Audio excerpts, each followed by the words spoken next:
Good morning, everyone. So I'm Jill. I'm a workplace consultant with Workers' Compensation Board of Nova Scotia. Just very quickly about my role as a workplace consultant. I work with employers across the province and across industry to help them either create from scratch or reinvigorate and improve both their injury prevention programs and the return to work side of the house. So today we are going to focus on that return to work element of your program. I'm going to walk you through some of the common pitfalls or challenges that I see as a coach or consultant. And then toward the end, we're going to talk about some simple, tangible, approachable solutions that you can start using right away. So first of all, to make sure that we're all sort of talking about the same thing, I wanted to sort of level set what I mean by return to work. So when we appreciate that when a worker is hurt on the job, both their life and the lives of their family are impacted. Then we look at the tools and the processes that we use to get them back to work and to reduce that impact, right? So it's not just, oftentimes we think about, okay, return to work, we need to get the worker back to work as soon as possible. And that is 100% true. But if you were to talk to an injured worker and ask them about their return to work experience, I can guarantee you they're going to have a lot more to say about it than, hey, it took me 6 weeks to return to full-time duties, right? So we are going to get into some of the technical and the theoretical components of return to work. But before we do that, I actually wanted to kick us off with a story, albeit a fictional story, but I want to tell you a story. Most of you probably know a guy just like the main character in our story who we'll call Michael. Michael's 38 years old. He's got a couple of young kids, 2 and 4, boys, super busy, a little bit of mayhem in their house. He and his partner and his kids, they live a pretty active lifestyle. So in the summer, you're going to find them camping, hiking rails to trails. In the winter, they like to toboggan and go skiing, although they're really stuck to the bunny hills at this point in their journey. With 2 young kids, both Michael and his partner working full-time, running a household. Things are really busy, but they make it work because they work together as a team. Speaking of work, Michael works full-time for a company in the manufacturing industry where he's worked since he was 18. So right out of school, he went to work for this company. So 20 years that he's been working in production. The job is admittedly pretty physical, but he likes it. It keeps him fit, it keeps him on his feet. He's not really one for desk work. That's not what interests him. So because of the physical nature of his job, it's not unusual for him to come home from work a little bit tired, right? A few months ago, though, it was a little bit more than fatigue. He noticed by midweek that his right shoulder, it wasn't really sore, but would kind of just like get tired. He would notice that it was difficult to kind of do some of that heavier work around the house. This went on week after week until eventually Friday would come, and it's not just tired, like it's sore, but he'd take it easy on the weekends. He just kind of ignored it. He was too busy. He was too busy to deal with that right now. Until one Monday morning, he wakes up, goes to put his t-shirt on, getting ready to go to work, and he can't lift his arm over his head. Uh-oh, this isn't just fatigue. I think there's something a little bit more serious going on. So he's kind of optimistic. He said, well, maybe I just did a little too much this weekend. Maybe I need to just take another day or 2 to rest. So he calls into the attendance line, and he's not one to call in sick, so he's not really worried about it. Says, look, I need a day. I'll let you know tomorrow. I'm not going to be in today. I'm not feeling well. One day turned into 2, turns into 3, until Wednesday morning he realizes, like, rest isn't going to fix this. So he reaches out to his manager, who he has a great relationship with, and explains, hey, my shoulder's really bothering me. I just don't think that I can make it happen. Like, I don't think I can do the work. And so his manager is understanding. They agree he's going to reach out to his family doctor and see if they can figure out what's going on. Calls his family doctor, no shock here, 2 weeks to get into an appointment. So 2 weeks, he's sitting at home waiting. And you wouldn't, if you're detached from that, you wouldn't think, okay, well, I'm off for 2 weeks, like, and so what of it? But during those 2 weeks, Michael can't help his partner around the house, right? So they're also working full time, so now they're working double time, which means now they don't have time to do those fun outdoor adventures with the kids. And his partner is tired. She's worn out, and it's killing him watching her carry the load of the household. On top of that, he's in pain, right? He's not feeling well, and he's a side sleeper, so he's not sleeping at night. Every time he rolls onto his right side, he wakes up. So now he's cranky. He's short with his kids, and that's not the way that he parents, right? So his whole world, the whole household, is sort of flipped upside down, and he just kind of keeps counting the days. He's like, I'm gonna go to my doctor, she's gonna have an answer for me, and everything is gonna be just fine.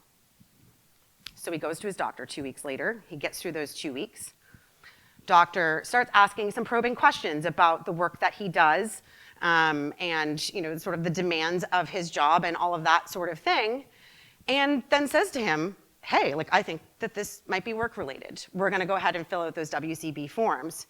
And once he thinks about it, once his doctor mentions it to him, he's like, yeah, I guess, that makes perfect sense. I really didn't think about it. I better tell my manager. So he gets a referral for a physiotherapist, he gets the WCB forms filled out, and she tells him to follow up in a couple of weeks, right? This is not an uncommon story. This is a story that I've heard in my role 100 times. So he calls a manager, says, hey, this is work-related. Manager is understanding, kind of has that same, aha, oh yeah, okay, yeah, that makes sense moment. But now the train is moving down the track, right? Now we've got it in the system.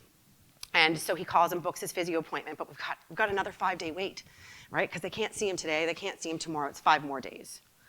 So the next 5 days are just as hard as the last 2 weeks, but now he's got a little bit more anxiety about the situation because he thought this was gonna be something simple.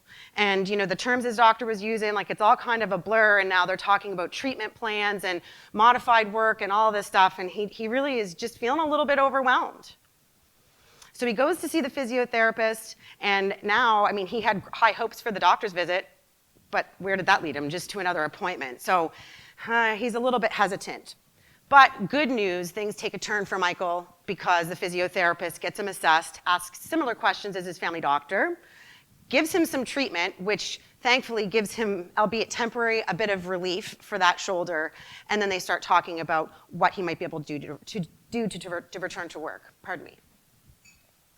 So at this point, caseworkers are involved in WCB, employers engaged, it's great, and we've got a lottery situation. They've got the perfect project to bring Michael back into, right? They've got this special project in quality control that they've been hoping to get pulled off of the ground, that someone who has 20 years experience and who has worked around the plant for that period of time is definitely equipped to handle. So he's gonna start back to work on Monday. So it sounds like a bit of a success story, right? We got the worker back to work, but 28 days, he had 28 days that his life was upside down, that there's arguing in the house, he's not feeling like himself, his kids are missing out. I think the worst part is that he used to give the kids an airplane ride to bed every night, and he couldn't do that, and his 2-year-old just didn't understand why that wasn't happening. It's all of those little moments, those little losses that add up to a big impact for Michael. And as someone who was personally affected by workplace injury, I can tell you, 28 days doesn't sound like a lot, but when you are in that headspace, when you are dealing with that disruption, when you just simply do not feel like yourself, 28 days feels like 28 years. We also had 3 months of discomfort before that, right? So this is actually more like 4 months, and his recovery journey has just begun. And, it's kind of a cliffhanger. I'm not going to tell you how that story pans out. But I don't know, was it 3 months? Was it 6 months? Did it end up requiring surgery? I don't know. There's a lot of different ways that could have went. But the impact to that worker is huge. It's not that 28 days of time loss from work. So what if I told you that we can change Michael's story, right? That it doesn't have to be 4, 6, 8 months. How do you think that improvement, if we could shorten that, how would that change the impact for a worker like Michael? So that's what we're gonna talk about. We're gonna change Michael's story today. So for the rest of our time, we're gonna start digging into some of the meat and potatoes of sort of return to work and reducing impact. I want to call out that in the story, everything went about as perfectly as possible once we got Michael into that physiotherapy clinic. And it doesn't always go that smoothly, as those of you who have managed return to work, I'm sure, can attest to. But to that point, the biggest opportunities existed well before Michael got assessed, right? This is, a lot of us think about return to work as, oh, worker gets injured, now let's get to work. But guys, the hard work, it happens way, way before then. And it's not just before he got assessed or before he called in sick. It's the work would have happened before he ever had discomfort, like months ago. That's where our biggest opportunity would lie. So what could the company have done differently to reduce that impact to Michael? So there's some key areas of focus that if the process had been defined ahead of time and education and communication would have been clear, we might not have had any missed time. We might not have had an injury at all, right? So we're gonna dig into those key elements that I've got up behind me here. But before that, there's just a couple of call-outs, a couple of caveats that I have to go through. So the approach that we're going to talk about is not appropriate for catastrophic injury, and it is not appropriate if we're looking at permanently changing a worker's job duties, okay? So that's like a very clear delineation that I need to make. It doesn't mean that some of the concepts aren't still helpful in those situations, but that's a different journey and sort of a different presentation. And then secondly, I can't, Rome wasn't built in a day, and I can't cover all of the nuts and bolts in an hour. So this isn't necessarily a holistic training session on how to develop your return to work program, but we do have some secondary resources that will be available for you at the end of the presentation. So I kicked off with communication because, to be quite honest, all of the processes and flowcharts, I mean, we could have the best processes, procedures, flowcharts, forms, tools that money can buy. It's not enough. And we could perhaps live without these things, but like we need the communication. Communication is critical. And communication around return to work starts before return to work, right? We have to build that foundation from day one when a worker joins our organization. And I'd even argue that it's a bigger topic than just health and safety, injury prevention and return to work, right? It's how we routinely communicate with our workforce on a daily basis about all of the things. But when we step back and we understand truly, or empathize as best as we can from the outside looking in, empathize with the full impact of a workplace injury to a worker, the way that we communicate with workers around injury prevention and return to work will change. I promise you that. So we're no longer talking or thinking or pushing narrative around, oh, our severity rates or our claims costs or, oh, you're going to get 100% of your pay. Because in that moment, Michael wasn't worried about any of that. None of that was important to him, right? So those conversations aren't going to be a key motivator.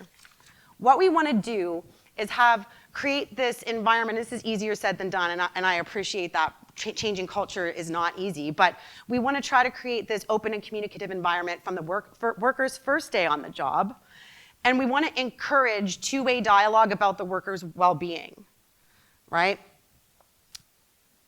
If we can do that, we're going to be able to have more meaningful and earlier conversations about early intervention and return to work, as well as sort of that injury prevention piece. And I told you that I was going to concentrate on return to work, and I am, but there is this very clear point of intersection between injury prevention and return to work, particularly when we talk about sprains and strains and the gradual onset injuries or injuries over a period of time. And so when we think about return to work, the overarching theme, the overarching goal is to reduce the impact of the worker. Well, there's no better way to reduce the impact than to get ahead of these issues, right? So how do we do that? How many of you in your current organizations have a policy or procedure that says all employees must report all incidents or all injuries immediately to their supervisor? Some of you.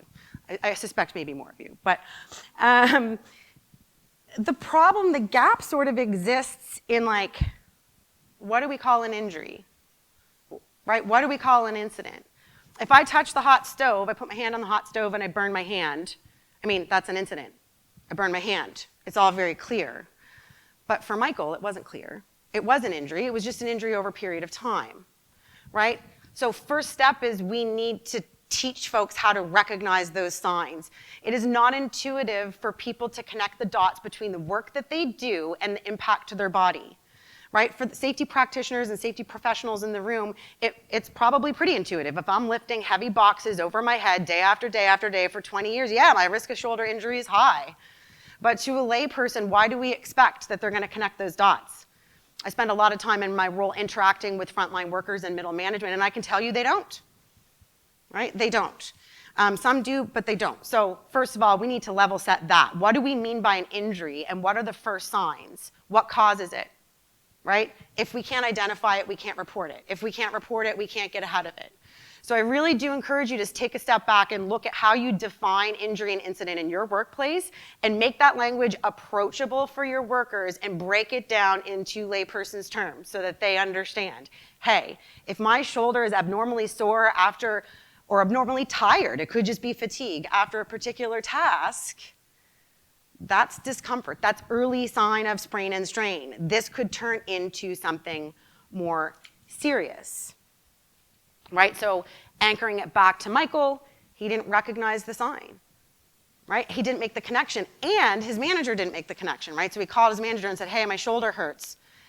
In a perfect world, that would have piqued the manager's interest and went, ruh-roh, we might have a problem here. I need to ask some more questions. But in our imaginary company, this wasn't part of our conversations. This wasn't part of our education. So in the same vein, workers don't necessarily, sorry, I misspoke. We already covered that, pardon me. So the other piece is setting expectations around what's going to happen. So if a worker reports discomfort, so if I'm going to my boss, like I'm using terms, so let's put it down into like real language. So I go to my manager and I say, hey, my shoulder's really bugging me. Every time I work on line A, I go home and my shoulder's bugging me. If I don't know how you're going to respond, I'm probably not going to bring that forward, right? So if it's like, oh, well, it's part of the job, or what do you want me to do about it, or something sort of dismissive, I'm never going to bring it up again. And that, my friend, is a missed opportunity, right? When we shut down those conversations, or we're just not aware of it, if we're not on the lookout for it, we're missing those opportunities to reduce the impact, right, by dealing with discomfort and early signs up front. We also want to set expectations around if you are hurt at work, what's going to happen. So again, I'm going to lean into my experience. I was working in the safety industry when I was injured. I had a pretty broad understanding of return to work. It wasn't my bread and butter at that point, but I knew how the system worked. And there was so much going on that, like, dealing with WCB out west and dealing with my manager, and like, it was so overwhelming because I was in a lot of pain and I was worried about my health and I was on medication, and it was really difficult to think. And so imagine the terms return to work not being familiar, or you don't even know what WCB is, right? Think of our newcomers to the country. Like, they may not have a WCB. Like, are we educating people on that? And all of a sudden, we're talking about RTW and modified work and transitional duties and, oh, claims cost and 100% of pay. And it's just like, oh my, people can't. They just can't in that moment. He's dealing with his kids crying. He's dealing with his partner. He's not sleeping. He's in pain, right? Like, zoom out and look at that. So if we address that way before that injury ever takes place, we don't have to walk through like every little specific thing about return to work. But when we familiarize our workforce with WCB, we set expectations around, hey, I'm your manager, and if this ever happened, I need you to know that we are here to support you, and this is how we're going to support you. So even if I forget everything else, I know I can go to my boss and they're going to take care of me. And that is really, really powerful, and it helps to reduce that impact to the worker, right? Because again, that's what this is all about. And the last piece on this slide that I wanted to cover is around the benefits, right? So I love this. I can spiel off a whole bunch of benefits for the employer and the worker around return to work. The number one that I hear out in the field when I'm working with employers is like, well, it's in their best interest. It's 100% of pay. Well, it's 100% of their pay instead of reduced pay. I'm going to tell you, again, from personal experience, that did not play a factor. It didn't matter if you told me there was zero pay. I couldn't help it. I was hurt, right? That was the priority. Also, when we think about making sure that our employees feel valued, it's just kind of a strange way to pitch return to work, right? It's not going to have the outcome that you think it's going to have all of the time. So there's that piece. So how do we communicate about it? How do we encourage maintaining that connection to the workplace and bringing that worker back, right? We can explain, oh, it's good for you, it's healthy, your social support system is here, and all of that is true. But really, in my experience, the thing that really moves the needle is making sure that we're having these conversations from a place of expressing our appreciation for the value that our workers bring to our organization. And it means that even if you aren't at 100%, even if we need to put you into work that you don't normally do, you are an integral part of our team, and we need you here. You are important. And then we need to practice that, right? And I'm going to come back to that. We're going to touch on transitional duties a little later on, and I'm going to kind of finish up that thought for you. But first, I wanted to talk about education and training for supervisors, right? Because we've got our middle supervisors, managers. You guys are driving a lot of this on the daily, right? We may have, someone in HR or otherwise, disability management team, depending on the size of your company, who's managing the overarching return to work process. But the day-to-day for a worker, it's typically going to be that supervisor or manager. So are we setting them up for success? When we onboard our supervisors and managers, are we explaining to them fully not only our internal processes, but are we making sure that they're looking at it big picture and understanding the impact of workplace injuries to the worker? Or are we talking about financial statistics with our supervisors and putting only that pressure, only that conversation? And look, I'm not dismissing the importance of that. It absolutely is critical to a business. But that's not the lens that we want to be working through when we're interacting with our front line. So I want you guys to think about, how do you currently communicate with your workers around injury prevention, right? Are we doing toolbox talks? Are we doing annual refresher training?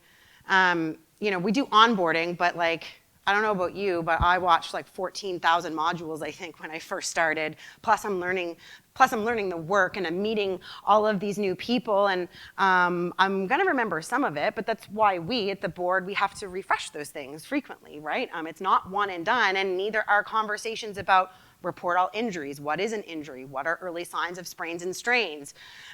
What's going to happen if you are hurt at work?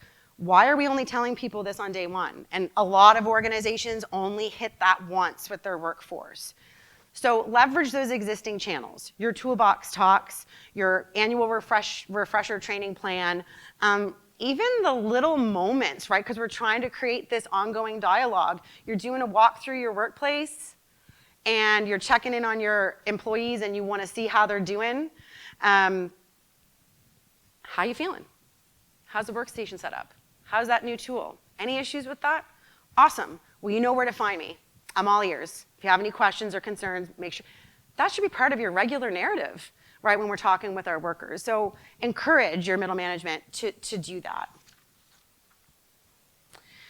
So if we're having those conversations on the regular with our workers, right, then it's going to be so much easier and more organic, more natural to support an injured worker in the event that an injury happens, right? So it's not like we're one way 364 days of the year, and then all of a sudden they get hurt at work, and we're like, oh, we care so much about you, and tell me how that's working for you, and we're returning you to work now, and we've modified your duties, but I really want to know if that's okay for you. Well, if we're not doing that the other 364 days of the year, it's kind of disingenuous, right? I think. So if we're setting the stage with that, it makes those conversations so much more organic, natural, and meaningful, right? They're going to add better value. Similarly, it's going to help us to manage team expectations, right? If we know, the royal we at work, that if someone's hurt at work, and even non-occupational injuries, a lot of employers, help workers to accommodate for those as well. We know and understand why transitional duties or modified work is important, then it's not going to be like, well, why does John get to do all the easy work and I have to do all the heavy lifting, and like that sort of narrative. We want to get ahead of that. That's not the feeling we want. We want this feeling of support, and everyone in the room understanding that one of us is hurt, and so we're all going to work together, and we may need to tweak things a little bit for the next little while until we've got this team member back up to full ability, and that's going to be again. It's just going to happen naturally instead of trying to deal with the popping up those misconceptions after the fact. So that brings us to transitional duties, which I did say I was going to come back to. A lot of times, so transitional duties are any temporary changes to the worker's job tasks that align with the worker's abilities. So it's just simply like, what can the worker do? Just for those of you who may not be familiar with that term. I see a lot of times employers are scrounging for transitional duties, right? It is like, oh, injury happened. Oh man, what are we gonna get this guy or gal to do? And I don't know if I really have anything. And I see some nodding heads. Yeah, it's tricky. So I'm gonna talk about how we can try to get ahead of that a little bit, but I wanna talk about, I wanna emphasize what impact that has when we have this very reactive approach to transitional duties. First of all, it's going to create delays, right? So we've got the injury now. It's like, okay, got to talk to this manager and that manager, and then, oh, okay, we go back to the functional assessment and so on and so forth, and it might be a week before we can get this all sorted out and get a plan in place.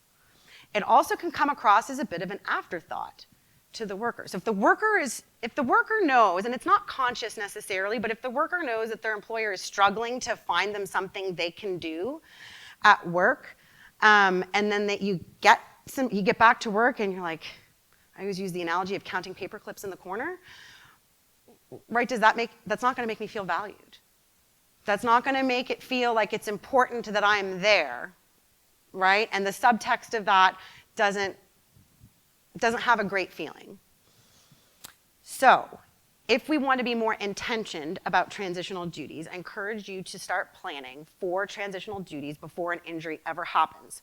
So I've done this with pretty good success with a few employers who are in coaching or who I'm working with them on the regular. We sat down with their management team and we brainstormed. And we said, okay, if someone got hurt at work tomorrow, ask probing questions. What tasks might be completed while we're sitting? What tasks don't involve heavy lifting? But my favorite question, and where all the gems lie, is what are the things that you always wish you had time to do that we just can never get to? Because you probably have 100 of them.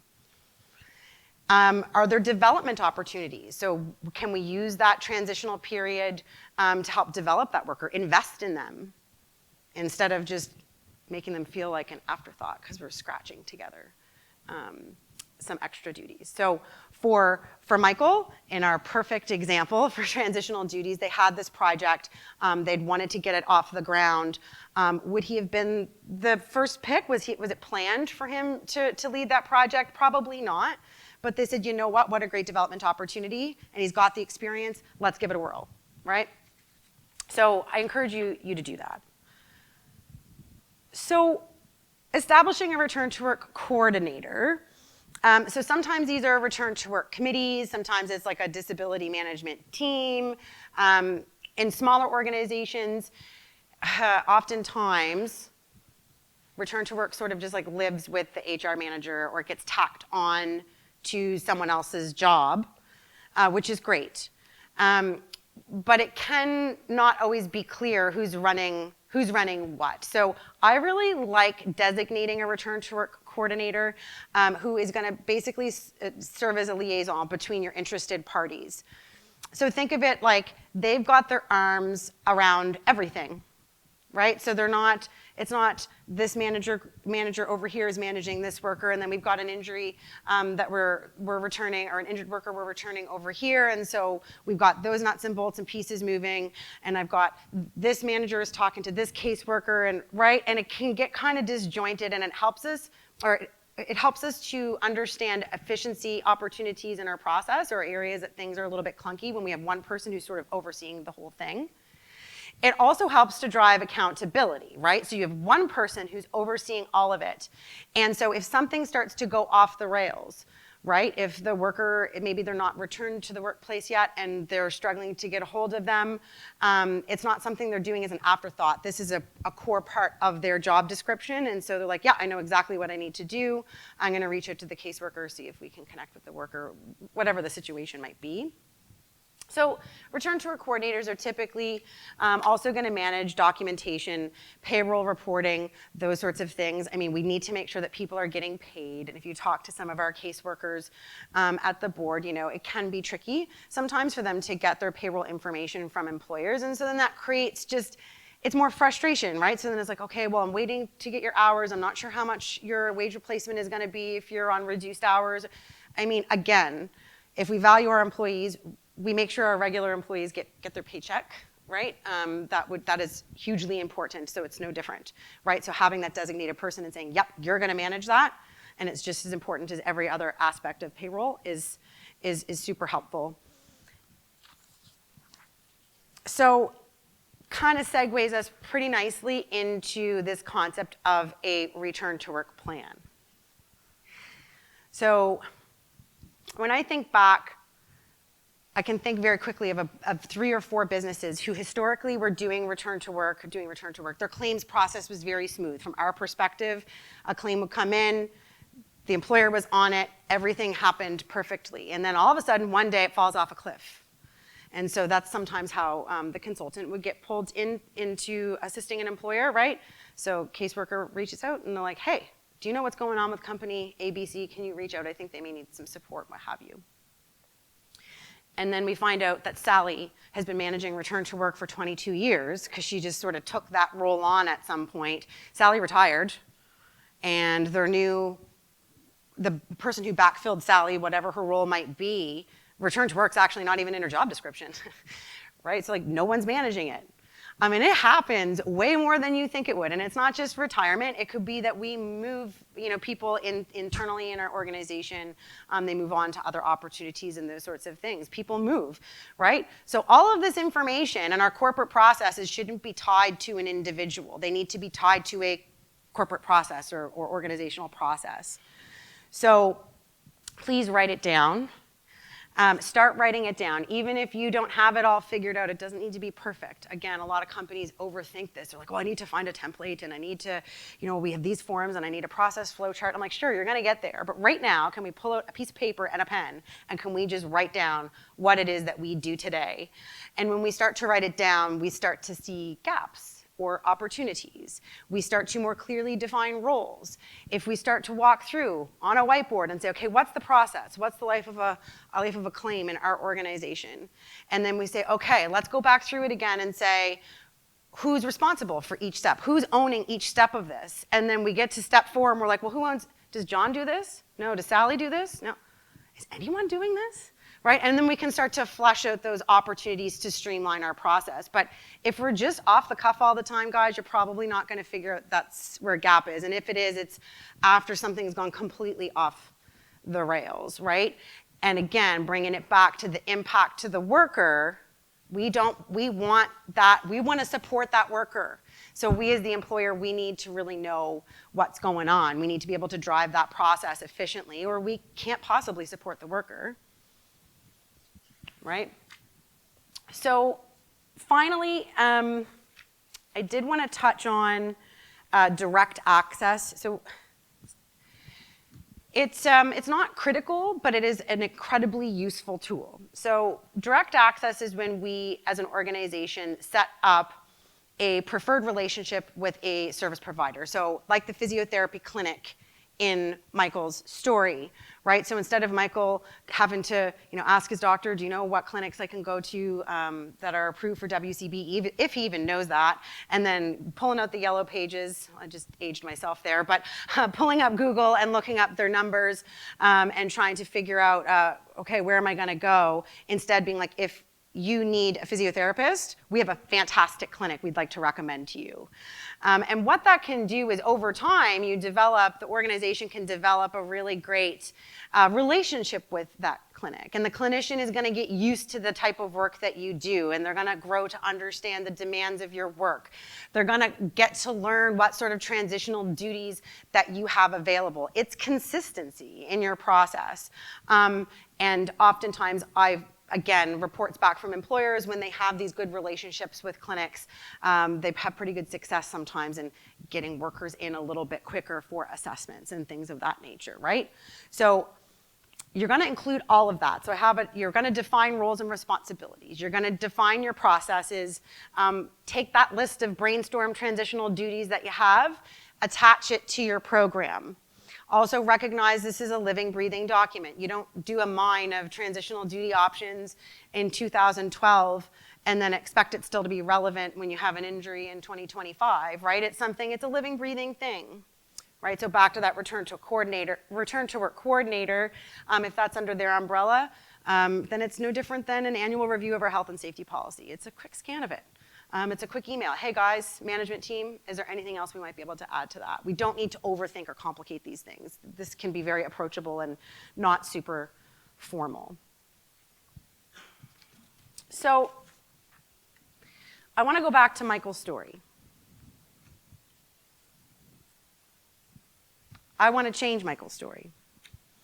So we've talked about a lot of things. We've talked about education upfront for workers. We talked about developing ongoing open dialogue, right? So we're going to our managers and we're talking to them about issues that we might run into in the workplace. And that manager is receptive and they're going to take action to that, right? So we're getting ahead of those things. We've established who's going to be overseeing return to work. We've got transitional duties ready to go and people know what that means. They know that that would be something that would be offered to them if they were hurt at work. We've got our ongoing relationship with our direct access clinic.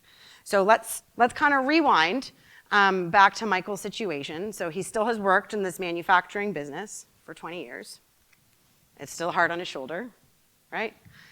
But the best case scenario would be the very first time Michael got to Wednesday of that work week, he recognized that, hey, my shoulder is a little bit tired or it's a little bit sore. That's not normal.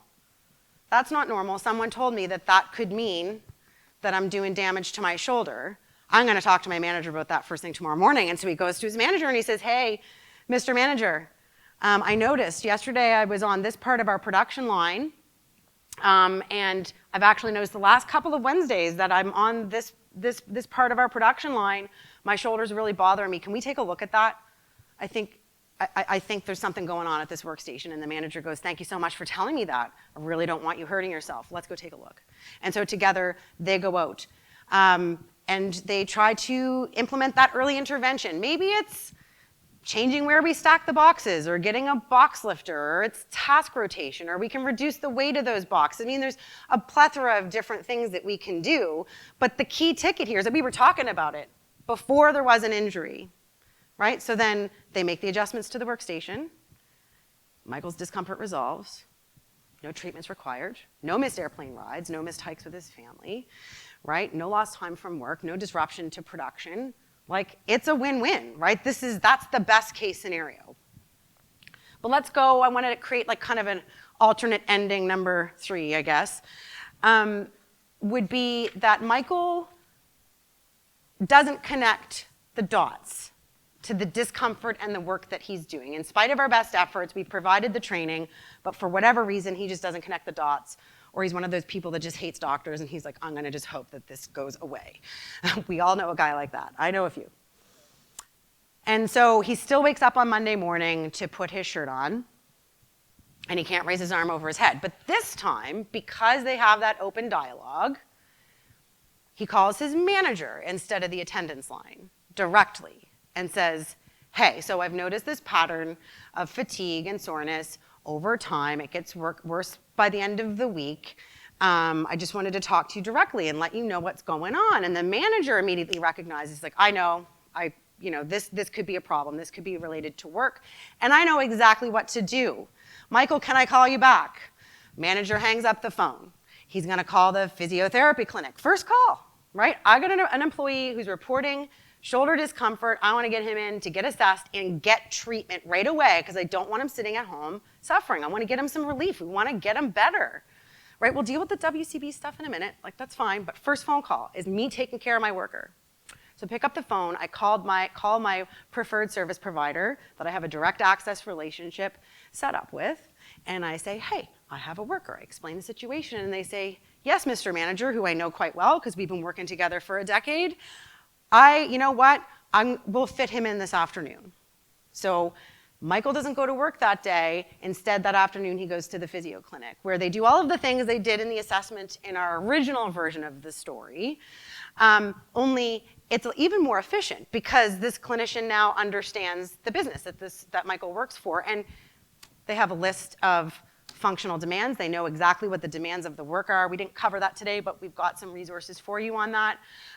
They have a list of transitional duties, right, ready to go. They go, oh, well, sometimes Company A puts people here with upper body injuries, or I know that they often have work that can be done in a seated position there and I know what the demands are, so I can, I think we're good. And then the next day, Michael's back to work. He's not doing his normal work, and he's still injured, but we didn't let that fester for 28 days. Michael also feels super valued and cared for, right, because his manager, it was met with immediate action and immediate support, and the very first thing was taking care of Michael, which is exactly the message that we want to send for our workers. He also feels way better after his first treatment, and so there's not this 28 days of uncontrolled pain, or I guess it was 23 days of uncontrolled pain in our initial timeline. And then there's less of this confusion about what's going to happen. So some of the psychological element of that workplace injury, we've removed a lot of that guessing, that second guessing and questioning and anxiety around it, because he knew what was going to happen, actually. And then what his employer said was going to happen, happened. Exactly how they told him it was going to happen. And so there were no surprises. And someone else took care of it all. He had to just show up to his physio appointment and concentrate on getting better. That's all he had to do. He didn't have to sit and worry about it. The couple of bonus factors for this, and I didn't talk a ton about the benefits of return to work for the employer, and that was intentioned, but bonus points is that quality control project that they were going to work on, it got started 28 days earlier, so it got finished 28 days earlier. And we also knew right away, there wasn't this well, I wonder when Michael is going to come back to work. We're one person short on his line in production. Maybe we'll shuffle some people from over here. Is Michael going to be back tomorrow? I don't know. We don't know what's going on with Michael. We knew right away. As soon as it was missed time from work, there was a first day of a little bit of shuffling, but then we knew, nope, he's not going to be doing that job for the next little bit of time, so we can adjust our scheduling and manage our people a little bit more efficiently, which means we didn't have people in production doubling down, right, and working a man short and putting themselves at a higher pace of work and a higher risk of injury, right, that cascade or the vortex of doom, where we're short a person, so now we have to work harder, and then the demand is higher, and then our risk of injury is higher, which I've seen happen. So we've got some bonuses there. So in both of these versions, these alternate versions where we're applying this knowledge, we have a clear plan, people are properly educated, and we've got good communication, right? And there's not these weeks of uncertainty and pain and pressure on his partner. So again, zooming out and thinking about the impact to the worker, it's still super unfortunate that in our second scenario, he has to recover and he has an injury that he has to recover from, but I still would choose option B over option A. So in that way, I think the alternate endings of the story are stories that any employer should be proud to tell, right? And so this is what I want you to take home. How can you change the story of injured workers in your workplace with some proper planning, good communication, and strong education throughout your organization? So as promised, we do have some additional resources for you. So some of these, there's a ton. If you were to even just look up Return to Work WCB Nova Scotia, you're going to find a ton. But we have a whole Working to Well platform that's on there. We have worksafeforlife.ca. We also have a YouTube channel. Some of you may not know that, so there's some resources there and even a handful of podcasts for your viewing or listening pleasure, I should say. There's also, I was gonna put them in the room, but I actually left them at the booth, our booth, which is right by the registration table, with my colleagues there. There's two actual like takeaways if you guys wanna grab a copy of these. The first is sort of a guide, the one that's stapled is a guide. It's got overview and of return to work, the different nuts and bolts and some statistics and things like that. So for those of you particularly who are just getting started on your organization's return to work journey, you don't necessarily have anything carved out, this would be a good starting point. The other is a return to work checklist. It's not really intended as a leave behind, but I thought it would be useful for you guys who do manage return to work. I use it in coaching with employers to help sort of like audit or do gap assessment of their existing program. And I also hand it off to folks who are developing one net new, because it's like, well, this is what I'm gonna assess you for to see if your program's complete. So you can also use it as sort of a development guide. But I do thank you all for your time and attention today, and enjoy the rest of the conference.